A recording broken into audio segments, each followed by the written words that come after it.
Start. नमस्कार मित्रांनो. काल दिवसभर राज्यामध्ये जे राजकीय नाट्य घडलं त्याचा एक एपिसोड दिल्लीमध्ये झाला. सुप्रीम कोर्टमध्ये जे पिटिशन फाईल झालं त्याच्यावरती काल सुनवाई हिअरिंग झालं आणि सुप्रीम कोर्टाने शिंदे गटाच्या पिटिशनवर ऑर्डर देताना असं सांगितलं की उपसभापती नरहरी झिरवळ यांनी जे 16 आमदारांच्या डिस्क्वालिफिकेशनची ऑर्डर काढलेली आहे, त्यांना नोटीस दिलेली आहे, त्याला स्टे केलेला आहे आणि पुढची सुनवाई 11 तारखेला ठेवलेली आहे. जे 40 आमदार एकनाथ शिंदेसोबत गुवाहाटीला गेलेले आहेत त्यांनी सुप्रीम कोर्टमध्ये असंही सांगितलं आहे की आमचा या महाविकास आघाडी सरकारवरती विश्वास नाहीये, आमचा त्याला पाठिंबा नाहीये, त्याच्यामुळे हे सरकार अल्पमतात आलेलं आहे. आणि आता इथून पुढे राज्यामध्ये राजकीय घडामोडींना वेग येणार आहे. आज आपण या कोर्टाच्या निर्णयावरती चर्चा करणार आहोत. याचे लीगल अँगल्स आपण तपासून बघणार आहोत. आज आपल्याकडे आलेले आहेत ऍडव्होकेट सौरभ गणपते. सौरभजी नमस्कार. गणगौर चॅनलवर आपलं स्वागत आहे. नमस्कार. काल जे हिअरिंग झालं सुप्रीम कोर्टामध्ये आणि कोर्टाने जे निर्णय दिलेला आहे काल, त्याचं इंटरप्रिटेशन एक सामान्य माणसांना समजेल असं तुम्ही कसं, म्हणजे आमच्या प्रेक्षकांना ते समजावून सांगा. ही चर्चा जर का या प्रश्नावरती करायची म्हटली तर 3 स्तरांवर करावी लागेल. नंबर 1, इकडे बऱ्याच लोकांना असं वाटतंय की 2/3पेक्षा अधिक खासदार आमदार शिवसेनेतनं बाहेर आलेले आहेत. त्यामुळे जर शिवसेनेच्या आमदारांनी जर का सेना सोडली किंवा जर का महाविकास आघाडी सरकार सोडलं तर त्या आमदारांचा वेगळा गट स्थापन त्यांना एक अधिकृत दर्जा मिळू शकतो, तर ती समजूत चुकीची आहे. कारण पूर्वी हा जो डिफेक्शन लॉ होता, अँटी डिफेक्शन लॉ, त्याच्या मागे 1/3 जर का लोकांनी वेगळा गट स्थापन केला आणि वेगळा गट स्थापन केला तर त्यांना दर्जा मिळत असे आणि निवडणुका घ्याव्या लागू शकत नव्हत्या, अपात्रता त्यांची ठरत नव्हती. आता मात्र 2/3 लोकांना एखाद्या पक्षात विलीन व्हावं लागतं आणि त्याच वेळेला उर्वरित 1/3 विलिनीकरणाला मान्यता देत नाहीये त्याला वेगळा गट म्हणून मान्यता मिळते. त्यामुळे 2/3 लोकांनी सेना सोडली म्हणून जर का अपात्रता होणार नाही असं जर का असेल तर ते आकलन चुकतंय. दुसरी गोष्ट, आपल्याला जर का ह्या स्तरावरून आपण पुढच्या लेवलला जाऊया, ते म्हणजे ही जी फाईट चाललेली आहे बेसिकली ही कशावरून चाललेली आहे, तर ह्या सगळ्याला वळसा घालून सुप्रीम कोर्टामध्ये जाणं झालेलं आहे. कारण 2/3पेक्षा अधिक लोकांनी ठरवलंय की आमचे गटनेते हे एकनाथजी शिंदे असतील. ते ऑलरेडी गटनेते होते, त्यामुळे त्यांना अजून काढलं गेलं अशातला काही भाग नाहीये. त्याच वेळेला एकनाथ शिंदेनी हे बाहेर निघाल्यानंतर भरत गोगावले यांना आपला प्रतोद म्हणून नेमलं होतं. त्याच वेळेला मूळच्या शिवसेनेने सुनील प्रभू यांची प्रतोदपदी निवड केली होती आणि सुनील प्रभूंनी काही ऍक्शन्स घेतल्या होत्या. त्यांनी एक व्हीप जारी केला होता आणि ते सगळ्या आमदारांनी भेटायला यावं, न भेटल्यास त्यांच्यावर अपात्रता होईल. पण प्रश्न हा आहे की गटनेता म्हणून जर का एकनाथ शिंदेना अजून मान्यता असेल तर सुनील प्रभू यांची निवड जी गटनेता करत असतो, सुनील प्रभू यांची प्रतोदपदी निवड ही एकनाथ शिंदेने रॅटिफाय केलेली नव्हती, मग त्यांनी भरत गोगावलेला नेमलं. सो त्याबद्दलचा एक मोठा वाद पुढे गेलेला आहे. त्याच वेळेला अजून एक झालेला असा आहे, तिसरा मुद्दा असा की विधानसभेमध्ये नरहरी झिरवळ हे जे मूळचे उपसभापती आणि आता सभापती झालेले आहेत त्यांच्या विरोधामध्ये आधीच एक गच्छंती प्रस्ताव किंवा अविश्वासदर्शक प्रस्ताव आलेला आहे.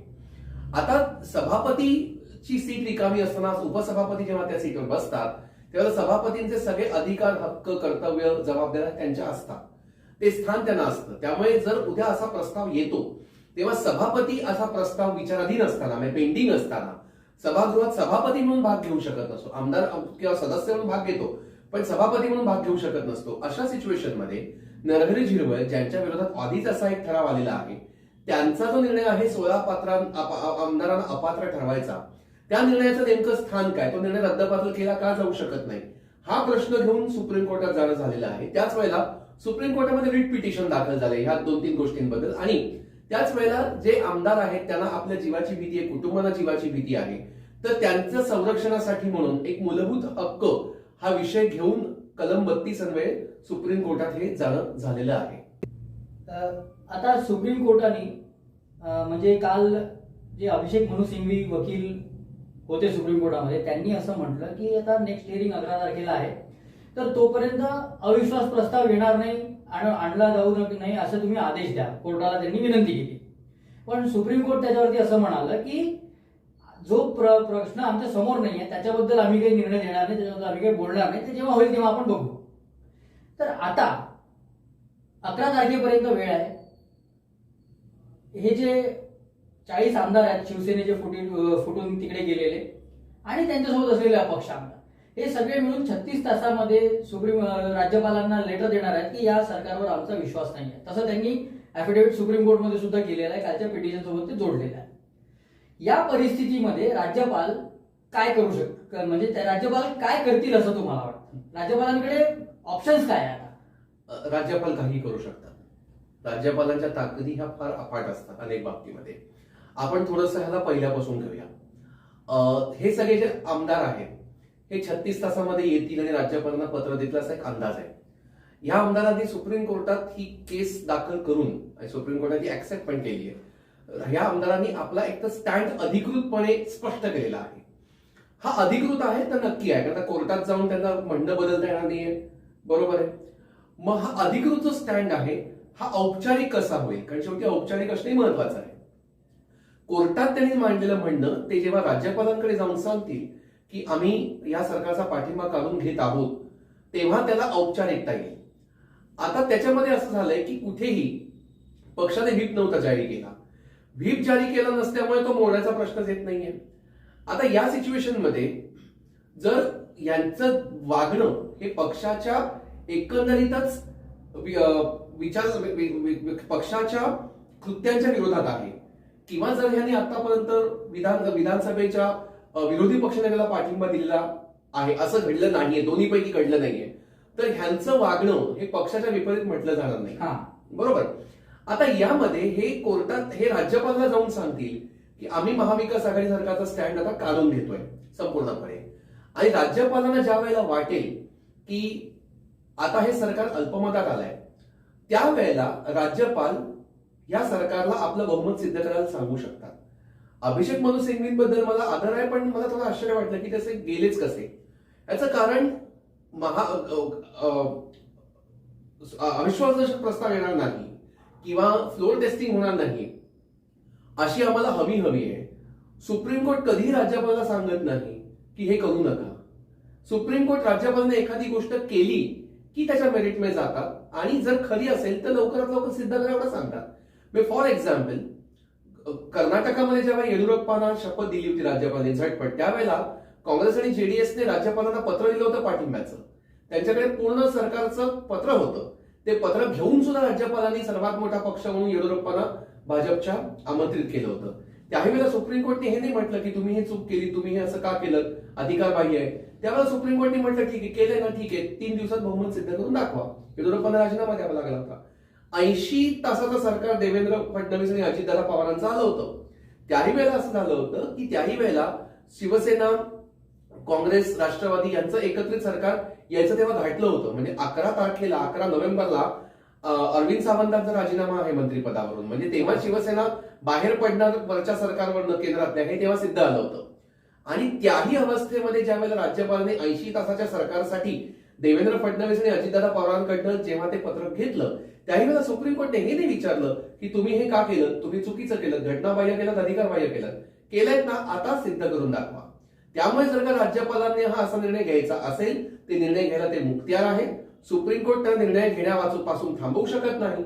परंतु या निर्णयामध्ये जर का सुप्रीम कोर्टला काही खटकलं, काळाबाहेर वाटलं, या जर का प्रोसिजर एस्टॅब्लिश बाय लॉ हे जर का तेवढं फॉलो नाही केलं गेलं, तर मात्र सुप्रीम कोर्ट पूर्णपणे ह्या सगळ्या प्रक्रियेच्या किंवा बहुमत सिद्ध करण्याच्या प्रक्रियेच्या मेरिटमध्ये घुसू शकते आणि पुढे सुप्रीम कोर्ट ठरवू शकते की सरकार नेमकं त्या आमदारांचं करायचं काय. सौरभजी, सुप्रीम कोर्टाने नरहरी झिरवळांनी जी काही डिस्क्वालिफिकेशनची नोटीस काढली होती 16 आमदारांच्या विरोधात, त्याला स्टे दिलेला आहे. 11 तारखेला त्याची पुढची सुनावणी. तर इथून 11 तारखेपर्यंत ह्या आमदारांचं स्टेटस तर तसाच राहील, म्हणजे ते डिस्क्वालिफाय होणार नाही. त्यांनी सांगितलंय की आमचा या सरकारला पाठिंबा नाही आहे. बरोबर. 36 तासात ते राज्यपालांकडे पण पत्र घेऊन जाणार आहेत, अशा बातम्या आलेल्या आहेत. आता या परिस्थितीमध्ये महाविकास आघाडी सरकारचं आणि मुख्यमंत्री उद्धव ठाकरे यांचं भवितव्य काय? खूप दाट चान्सेस आहेत की हे सरकार या क्षणी खाली येऊ शकतं. सरळ सांगतो, आशावादी असण्यात काही अर्थ नाहीये. त्याचं कारण असं आहे की आता या क्षणी एकजुटीने सगळे आमदार या क्षणी तरी म्हणतात की आम्हाला महाविकास आघाडीमध्ये सामील व्हायचं नाहीये. बरं, त्यात नुसते आमदार नाही, एकामागोमाग एक मंत्री महोदय पण त्याच्यामध्ये येत राहिले. त्यामुळे त्याला एक बळ मिळते. मंत्री ज्या वेळेला सोडून जातात ना, तेव्हा त्याला एक बळ असतं. आमदार म्हणू शकतात की आम्हाला काहीच नाही मिळालं, मंत्री जेव्हा म्हणतात तेव्हा तो असंतोष मोठ्या प्रमाणावरचा असतो. मग ह्या परिस्थितीमध्ये जेव्हा हे लोक सगळे म्हणतात की आम्हाला पाठिंबा काढून घ्यायचा आहे, तर परत तोच प्रश्न येतो की मग 2/3 जर का म्हणाले आम्हाला वेगळा गट स्थापन करायचा आहे, त्याला दर्जा नाही, मी आधीच म्हटलं होतं, त्यामुळे त्याला विलीन व्हावं लागतं. पण त्या सिच्युएशन मध्ये 2 चाली ह्याच्यामध्ये मला दिसतात स्पष्टपणे. त्या म्हणजे पहिली चाल की सुप्रीम कोर्टाच्या आदेशानुसार निवडणुकांना पण वळसा घालायचा. कसा? तर 2/3 आमदारांनी सांगायचं की आमचे गटनेते हे एकनाथ शिंदे असतील आणि भरत गोगावले हे आमचे प्रतोद असतील, आणि त्या अख्ख्याच्या अख्ख्या शिवसेनेच्या विधिमंडळातल्या ग्रुपने, बंडखोर म्हणा, फुटीर म्हणा, गद्दार म्हणा, काही म्हणा, पण त्या ग्रुपने अधिकृत स्वतःला शिवसेना म्हणून बनवून घ्यायचं आणि सरकारचा पाठिंबा काढून घ्यायचा. त्यामुळे सरकार अल्पमतात येतं. उद्या जर का सुप्रीम कोर्टने हे सांगितलं की ह्यांनी हे जे केलं हे त्यांची घटनाबाह्य कृती नव्हती, परंतु अशा पद्धतीने 2/3 विलिनीकरण न होता नुसते जर का राहिले असतील, तर ते विलिनीकरण हे रद्दबातल हे नाही, त्यामुळे ही अपात्रता होते. म्हणून जर का 36च्या 36 का 38-40 आमदार जर का सुप्रीम कोर्टाने अपात्र ठरवले, तर अशा वेळेला परत 40 ठिकाणी निवडणुका होतील. पण तो पण सरकार तर अल्पमतात नक्की आलेलं असेल, सरकारचा राजीनामा द्यावा लागेल. आणि 40 ठिकाणी जर का निवडणुका होऊन जर का शिवसेनेच्या आत्ताच्या काय 55 जागा आहेत त्या जर का मेंटेन राहायची जर का शक्यता वाटत असेल, तर पुन्हा एकदा हेच महाविकास आघाडी सरकार अंडर उद्धव ठाकरे येऊ शकतं. तशी शक्यता तशी धुसर वाटते. 40 पैकी जर का 10 जरी जागा कमी आल्या, 15 जरी जागा कमी आल्या, तरी सुद्धा मला नाही वाटत पुढे शिवसेनेला मुख्यमंत्रीपद या सरकारचं त्यांच्याकडे बहुमत राहणार नाही. शिवसेना महाविकास आघाडी म्हणून सुद्धा बहुमत राहणार नाही त्यांच्याकडे. कदाचित महाविकास आघाडी म्हणून बहुमत राहील, पण त्या महाविकास आघाडीमध्ये शिवसेना हा सर्वात मोठा भाऊ नसेल, ज्याच्यामुळे आता शिवसेनेला मुख्यमंत्रीपद मिळालंय. या शिंदे गटाने असा दावा केलेला आहे की खरी शिवसेना म्हणजे तेच आहे, आणि शिवसेनेचं जे चिन्ह आहे धनुष्यबाण, त्याच्यावर पण यांनी दावा ठोकलेला आहे. बरोबर. या परिस्थितीमध्ये मॅटर सुप्रीम कोर्टात पेंडिंग आहे, त्याच्यावरती निकाल लागलेला नाही आहे. सरकार टेक्निकली अल्पमतात आहे, यांना केव्हाही राजीनामा द्यावा लागू शकतो जर राज्यपालांनी फ्लोअर टेस्ट घ्यायची उद्या तर. अशा परिस्थितीमध्ये शिंदे गटाला अधिकृत शिवसेना म्हणून मान्यता मिळू शकते का, आणि जर ती मिळाली तर त्याचे परिणाम काय होतील? शिंदे गटाला अधिकृत शिवसेना म्हणून मान्यता मिळायला एक मोठी टेक्निकॅलिटी पार करावी लागेल. पहिली गोष्ट म्हणजे 2/3 असा दावा करतात की आम्हीच शिवसेना आहोत. ते वेगळा गट स्थापन करतात अशातला भाग आहे, ते आम्ही शिवसेना आहोत म्हणून सांगतायत, आणि त्यांचे गटनेते आहेत हे एकनाथ शिंदे आहेत. आणि जर का हा स्टँड आतापर्यंत कधी खरं गेल्या 15 वर्षात घडला नव्हता, त्यामुळे वेगळा गट स्थापन केला आणि वेगळं स्वतंत्र हे मागितलं अस्तित्व, तर गोष्ट वेगळी आहे. इथे यांनी स्वतःलाच ओरिजिनल म्हणून हे एक साबित करायचा प्रयत्न चालवलेला आहे, आणि त्याप्रमाणे यांचे प्रयत्न चालू आहेत. ते जर का घडलं समजा, तर आणि जर का जसं निर्णय जर का कोर्टाने कडनं जर का त्याप्रमाणे आला, तर ही फूट जी आहे अटळ आहे. आणि 2/3 जी आता किंवा 40+ आमदार जे आता आपण म्हणतोय सेनेचे, ते कदाचित खरीखुरी शिवसेना म्हणून उदयाला येतील आणि महाराष्ट्राच्या राजकारणामध्ये एक मोठा भूकंप होईल, हे सांगायची गरज नाही.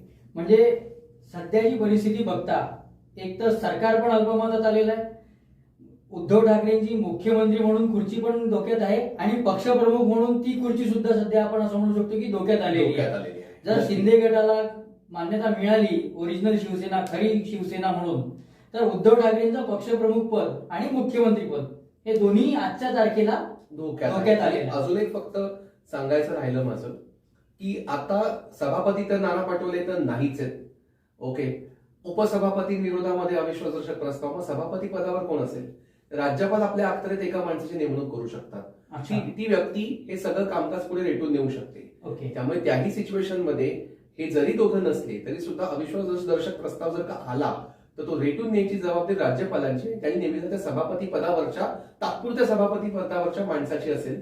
त्यामुळे तसं या सरकारचं भवितव्य फ्लोअर टेस्ट होणार. आणि सरकार सध्या तरी आपल्याला अल्पमतात दिसते. आले राज्यपालाच्या मना काय चाले कोणा, राज्यपालाची ही पोझिशन असते. नक्कीच. सौरभजी, आज आपण आलात, आमच्या प्रेक्षकांना या लिगल मॅटर बद्दल इतक्या सोप्या भाषेत समजावून सांगितलं त्याबद्दल आपले खूप खूप धन्यवाद. मित्रांनो, हा व्हिडिओ तुम्हाला आवडला असेल तर लाईक करा, मित्रपरिचितांसोबत शेअर करा आणि घनघोर चॅनलला जास्तीत जास्त सबस्क्राईब करा. धन्यवाद.